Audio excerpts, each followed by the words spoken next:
Welcome to প্রস্তুতি। আমরা last day 2016 upper primary টেটের কিছু কোশ্চেন ডিসকাস করেছিলাম। আজকে তার নেক্সট পার্ট। চলো শুরু করা যাক।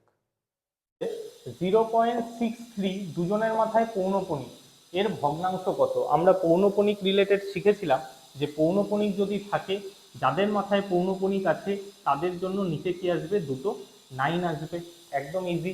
তারপরে এদেরকে যদি কাটাকাটি করা যায়, দেখতে পাচ্ছি এটাকে 9 দিয়ে কাটা যায় 7×9 = 63, 9 দিয়ে কাটা যায় 11, তাহলে এটা কত হলো? 7/11। তাহলে 0.63 দুজনের মাথায় পৌনঃপুনিক, সেটার ভ্যালু কত হবে? 7/11।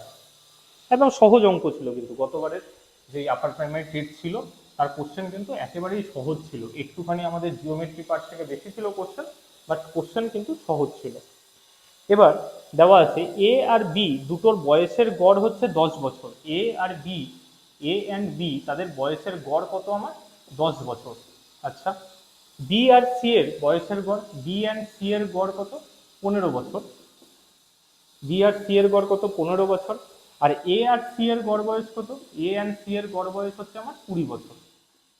আমার কাছে চেয়েছে এ বি সি এর বয়সের গড়, আমার কাছে চেয়েছে এ বি সি এর বয়সের গড়। নর্মাল, আমার এ আর বি এর বয়সের গড় যদি 10 বছর হয়, তাহলে এ প্লাস বি এর মোট বছর বয়স কত? গড় মানে কি? দুজনের বয়সকে যোগ করে 2 দিয়ে ভাগ করে আমি 10 পেয়েছি, তাহলে দুজনের মোট বয়স কত? 20। বি প্লাস সি যদি গড় 15 হয়, বি প্লাস সি কত হবে? 30। আর এ প্লাস সি কত হবে? 20 হলে সেটা হবে আমার 40। তাহলে আমি যদি এই তিনটেকেই যোগ করি, তাহলে কি হবে? Twice of A plus B plus C, twice of A plus B plus C, তিনটে যোগ হবে। এখানে দুটো এ পাবো, দুটো বি পাবো, দুটো সি পাবো, তাহলে twice of A plus B plus C এর ভ্যালু কত পাচ্ছি? 90। তাহলে এখান থেকে আমি কি বলতে পারি? এ প্লাস বি প্লাস সি এর মোট বয়স কত? মোট বয়স 2 দিয়ে ভাগ করলে আমি কত বলতে পারি? 45। এবার এটা হচ্ছে এ বি সি এর মোট বয়স, আমার কাছে কিন্তু মোট বয়স চাইনি, আমার কাছে কি চেয়েছে? গড় বয়স চেয়েছে। তো কয়জন আছে এখানে? 3জন আছে। তাহলে 3জন থাকলে তাদের মোট বয়সটাকেও কত দিয়ে ভাগ করতে হবে? 3 দিয়েই ভাগ করতে হবে, that is 45/3, that is 15। 15 will be my answer, 15 বছর, অপশন সি। নেক্সট 1296, 1296 এর বর্গমূল হলো 1296 এর বর্গমূল। দেখো, যদি আমরা যেহেতু আমরা কোনো কম্পিটিটিভ পরীক্ষা দিচ্ছি, আমি সবসময় বলি যে আমাদের অ্যাটলিস্ট 1 থেকে 50 অব্দি সংখ্যার বর্গমূল বা বর্গ মনে রাখা উচিত। মানে 1 থেকে 50 অব্দি সংখ্যাগুলোর স্কোয়ার ভ্যালু আমাদের মনে রাখতে হবে, আর 1 থেকে মিনিমাম 20 অব্দি নাম্বারের কিউব ভ্যালু আমাদের মনে রাখতে হবে। মনে রাখাটা কিছু না, জাস্ট তুমি যদি একটা খাতায় বা কোথাও লিখে রেখে রোজ একবার করে দেখো, পড়তেও হবে না, রোজ একবার করে দেখলে তোমার মেমোরাইজ হয়ে যাবে। তাহলে এটা 1296। এটা যদি আমি ডাইরেক্ট মানে শুধু একদম দেখি, তাহলেই এখান থেকে আমি বলে দিতে পারি এটার আমার অ্যান্সার কত হবে। এটার অ্যান্সার হবে 36। 1296 হবে 36। ঠিক আছে। আর করারও কোনো করতেও যদি চাও, তাহলে দুটো এরকম ভাগ মেথডে আমরা করতে পারি, সেরকম করে করতে পারো। যে এটা 3 দিয়ে যাবে, দ্যাট ইজ 9 হবে। এখানে 3 আসলো, কত আসলো? 396। 3 এর ডবল 6, 6 বসালাম, 6 দিয়ে এটা মিলে যাচ্ছে, 6 দিয়ে মিলে যাচ্ছে, দ্যাট ইজ 36। যদি আমি ভাগ প্রক্রিয়ায় বর্গমূল বের করি তাহলেও করতে পারবো, বাট আমার অ্যান্সার কিন্তু 36ই আসবে। নেক্সট 4 নাম্বার, তাই সরি 14 নাম্বার, দ্যাট ইজ 104। কোশ্চেনে 104 নম্বরে কি বলা আছে? কোশ্চেনে 104 নম্বরে বলা আছে 6.8, 3.2, তারপর 2.7, x আর 8.2, এদের গড় আমাকে বলে দেওয়া আছে। এদের গড় হচ্ছে, এই তিনটে সংখ্যার গড় হচ্ছে আমাকে কত বলে দেওয়া? 5। এদের গড় আমাকে কত বলে দেওয়া? 5। তাহলে এক্স এর ভ্যালু কত? একদম ইজি, একদম অঙ্ক, যে আমি প্রত্যেককে জাস্ট যোগ করব। প্রত্যেককে যোগ করে এখানে কয়টা সংখ্যা হচ্ছে? 5টা। 5 দিয়ে ভাগ করব, সেই ভ্যালুটাই আমাকে কত বলে দেওয়া? 5। এখান থেকে আমি একটা ইকুয়েশন পাবো, জাস্ট সলভ করে এক্স এর ভ্যালু বের করতে হবে। তাহলে এখান থেকে এক্স এর ভ্যালু আমার কত আসবে? এখানে আমি দেখতে পাচ্ছি এখানে 6 3 9, পয়েন্টার 10, 10 10, এখানে হচ্ছে আমার 20, 20.9। তাহলে 20.9 ওপরের গুলো যোগ করলে যোগ এক্স ইজ ইকুয়াল টু 25। তাহলে এক্স এর ভ্যালু কত হবে? বিয়োগ করলে ওইদিকে গিয়ে 4.1, অপশন সি 4.1 হবে আমার অ্যান্সার। দেখো, কারো বুঝতে অসুবিধা নেই আশা করি। নেক্সট, 3টি ক্রমিক পূর্ণ সংখ্যার গড় সর্বদাই, 3টি ক্রমিক পূর্ণ সংখ্যা মানে কিছুই না, পূর্ণ সংখ্যা মানে আমাদের ইন্টিজার বা হোল নাম্বার, ইন্টিজার বেসিক্যালি। তিনটি ক্রমিক পূর্ণ সংখ্যার গড় সর্বদাই যুগ্ম অযুগ্ম ওপরের যে কোনো একটি অথবা কোনোটিই নয়। তিনটি ক্রমিক যুগ্ম সংখ্যা, তার মানে তুমি তিনটি ক্রমিক যুগ্ম সংখ্যা 2 3 4 ভাবতে পারো। তাহলে 2 3 4-এর যদি আমি গড় বের করি, 2 3 4-এর যোগ করে গড় বের করলে কত হবে? 2 + 3 + 4 ভাগ 3। তাহলে কত হচ্ছে? 9 ভাগ 3, দ্যাট ইজ 3। এখানে আমি কি পাচ্ছি? অযুগ্ম পাচ্ছি। আচ্ছা, তুমি আরেকটা নাও, 3 4 5 নাও। তুমি 3 4 5 নাও, পরেরটা নাও। সেই 3 4 5-এর তুমি যদি গড় বের করো কত হবে? 3 + 4 + 5 বাই 3। তাহলে যোগ করলে কত হচ্ছে তোমার? যোগ করলে হচ্ছে 12 বাই 3, দ্যাট ইজ 4 হচ্ছে।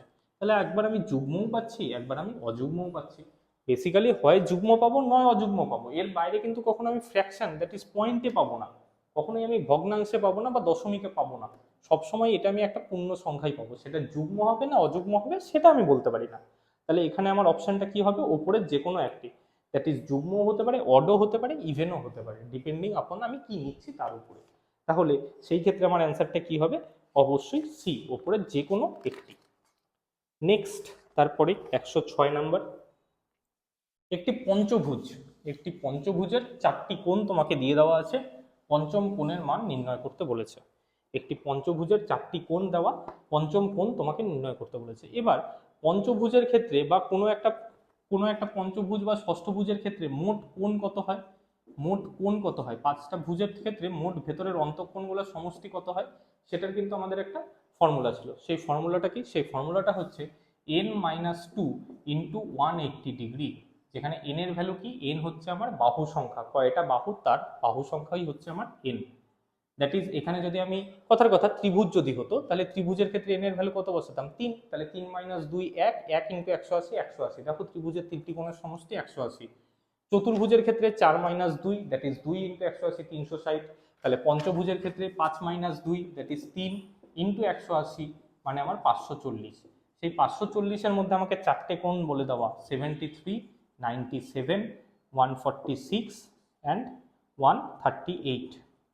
এদের আমাকে বলে দেওয়া। তাহলে এদেরকে যোগ করতে হবে, যোগ করে এটা থেকে বিয়োগ করতে হবে। এদেরকে যদি যোগ করি, এখানে কত হচ্ছে? 170, এখানে 170, আর এখানে যোগ করলে 8 আর 7 3 10, 16, 16 আর 8 হচ্ছে 24-এর 4, হাতে থাকলো 2, 7 3 7, 7 7 14, 14 আর 2 হচ্ছে 16, 16 আর 9 35, 16 আর 9 35, 16 আর 9 25, 25 আর 5, হাতে থাকলো 2, 4, 454। তাহলে 454 যদি আমি এর থেকে বিয়োগ করে দিই, তাহলে আমার অ্যান্সারটা কত আসবে?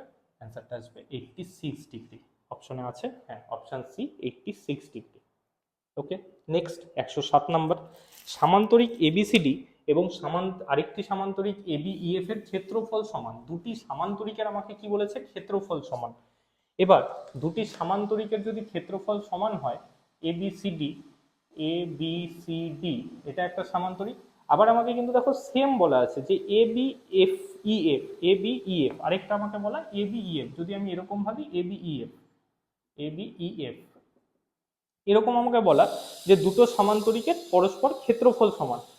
সামান্তরিকের ক্ষেত্রফলের সূত্রই ছিল যে কোনো একটা বাহু আর তার থেকে যে উচ্চতাটা টানা হবে সেটাই হচ্ছে সামান্তরিকের ক্ষেত্রফল।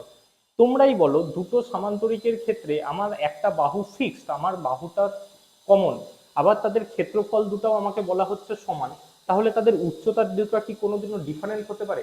কখনোই না। কারণ আমার তো এটা ফিক্সড, দুজনের বাহুটা ফিক্সড, তাদের বাহু মানে আমি তাদের ভূমিটা ফিক্সড পাচ্ছি, তাদের ভূমিটা আমি ফিক্সড পাচ্ছি। উচ্চতাটা বলা আছে এক জায়গায় h, কিন্তু ক্ষেত্রফল দুজনের আবারই সেম, দুজনের ক্ষেত্রফল সমান। তাহলে সেই ক্ষেত্রে কি আমি বলতে পারি যে আমি কি অন্য কিছু গুণ করে তাদের ক্ষেত্রফলটা সমান পেতে পারি? অবশ্যই না। h আর p কে কি হতে হবে? দুজনেই সমান হবে। Option C will be my answer. Next 108-এ কি বলেছে? 108-এ বলছে যে আমাকে দুটো প্যারালাল, এই যে যেটা আমাদের একদম দুটো সমান্তরাল লাইন আর একটা তাদের ভেদক বা ছেদক দেওয়া আছে, আমাকে এখানে এটা এ বি, এটা আমাকে সি ডি, আর কি বলা? আমাকে এটা ইএফ বলে দেওয়া, ইএফ আরও বলে দেওয়া, এটা এইচ, এটা জি। আমাকে এই কোণটা বলে দেওয়া হচ্ছে এক্স 90 ডিগ্রি প্লাস এক্স, আর এই কোণটা বলা এক্স।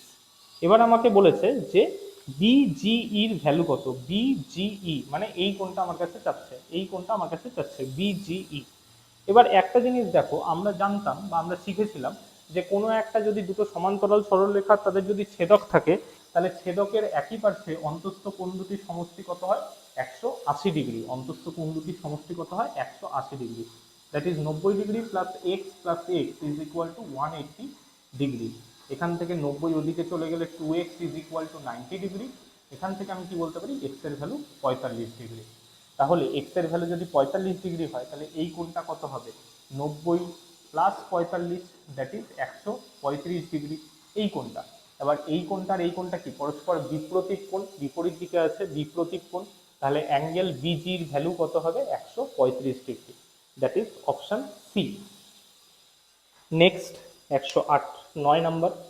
109 নম্বরে কি বলেছে আমাদের বলেছে কয়েকটা অ্যাঙ্গেলের মান দেওয়া, কয়েকটা কোণের মান দিয়ে দেওয়া আছে, যে নিচের কোণগুলির সাহায্যে একটি ত্রিভুজ অঙ্কন করা যাবে। এবার নিচের কোণগুলির সাহায্যে একটি ত্রিভুজ অঙ্কন করা যাবে। আমরা কি জানি? একটা ত্রিভুজ যদি হয় তার তিনটে কোণের সমষ্টি কত হবে? 180 ডিগ্রি হতে হবে। এইবার আমাকে দেখতে হবে কোন তিনটা কোণের সমষ্টি 180 ডিগ্রি। অপশান এ আছে 95, 45 আর 50। যোগ করলেই দেখতে পাচ্ছি এটাও 95 যোগ 95, 190 হবে আমার অ্যান্সার। কিন্তু তিনটে কোণের সমষ্টি কি 190 হলে হয় ত্রিভুজ? না, তাহলে প্রথমটা বাদ। বি নাম্বার অপশনে কি বলা? 95 যোগ 45 যোগ 40, এটা কত হচ্ছে? 85, এটা 95, যোগ করলে আমার কত আছে? 180। এটাই আমার অ্যান্সার, আর কিছু দেখারই দরকার নেই। That is option B will be my answer.